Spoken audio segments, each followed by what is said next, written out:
வன்னியர் சமுதாயத்திலேருந்து 10% வேணும்னு சொல்லி பாமக ஒரு டிமாண்ட் ஏன் வைக்கிறாங்க? ஏன்னா வன்னியர்களுக்கு வந்து ரெப்ரசன்டேஷன் வேணும், அவங்க ஃபைட் பண்ணுறோம். அப்போ அவங்களுக்கு எங்களுக்கு பாப்புலேஷனில் 10% இருக்குது, அதில் ரெப்ரசன்டேஷன் இல்லை. இப்போ வன்னியர் 10% இல்லையா அப்படிங்கிற ஒரு டிபேட்டு. அப்போ யாரோ இன்னொரு அரசியல் கட்சிக்காரர் இன்னொரு ஜாதி கட்சி என்ன சொல்லுவார்? ஆஹா, நம்பரை கூட்டணும், நமக்கு 10% வேணும், நமக்கு 12% வேணும். என்ன பண்ணணும்? நீங்கள் மக்கள் தொகையை பெருக்கணும். அப்போ எல்லா ஜாதியும் மக்கள் தொகையை பெருக்கணும், என்ன ஆகும்? ஸோ நீங்கள் ஜாதி வச்சு ரிசர்வேஷன் கொடுக்கும்போது அந்த ஜாதி ஐடென்டிட்டியாக மாறுது. அந்த ஐடென்டிட்டி வந்து என்ன ஆகுது? மக்கள் தொகையை கூட்டுறதுக்கு ஒரு காரணியாக வருது. இந்தமாரி அரசியலெல்லாம் வரலாம்னு நினச்சிட்டு தான் அவங்க ஒரு ஷார்ட் பீரியடு 10 வருஷம் கொடுப்போம், அடுத்த ஒரு 10 வருஷம் எக்ஸ்பெண்ட் ஆகும்னு நினச்சிருப்பாங்க.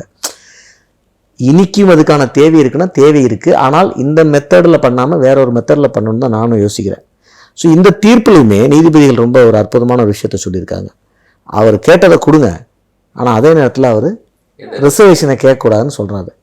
ஏன் அவங்க சொல்கிறாங்க நான் யோசிக்கிறேன்னா, நீங்கள் வெளியில் சர்டிஃபிகேட்டில் ஜாதி இல்லை, மதம் இல்லை, ஆனால் உள்ளுக்குள்ள ஒரு சர்டிஃபிகேட், ஒரு கான்ஃபிடென்ஸ் சர்டிஃபிகேட் வச்சு அதில் இந்தன்னா இவரும் அந்த ஐடென்டிட்டியை தொடர்ந்து கொண்டு போகிறாரு. அங்கிட்டு இருக்கவங்களுக்கு தெரிய போகுது. அப்போ இந்த பர்பஸ் டிஃபீட் ஆகிடுது.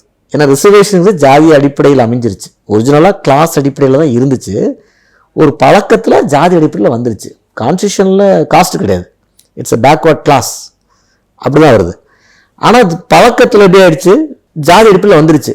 அப்போ ஜாதியை எடுத்தோம்னா ரிசர்வேஷன் கொடுக்க முடியாதுங்கிற ஒரு தீர்ப்பாக தான் அதை பார்க்குறேன்.